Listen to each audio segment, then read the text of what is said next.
ce sera la réforme de ce qui est aujourd'hui le RSA pour aller vers un revenu d'activité en assurant un meilleur accompagnement et un meilleur équilibre des droits et devoirs. Il y aura dans cette réforme l'obligation de consacrer 15 à 20 heures par semaine pour une activité permettant d'aller vers l'insertion professionnelle, soit de formation en insertion, soit d'emploi, et d'être mieux accompagné, de dire il n'y a pas simplement une prestation, mais aussi un accompagnement.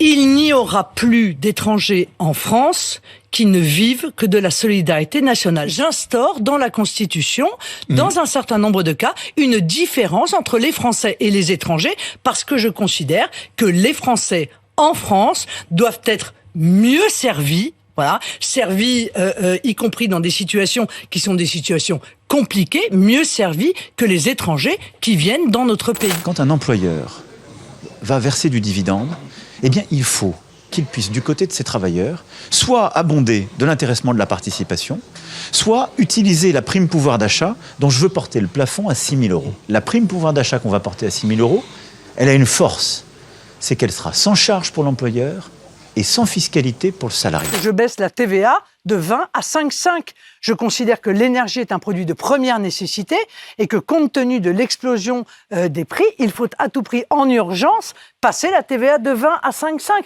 Et ça va soulager considérablement les Français, tant dans leurs dépenses d'électricité qu'évidemment leurs dépenses de carburant et leurs dépenses de fioul. Pour moi, la première réponse au pouvoir d'achat, c'est le travail.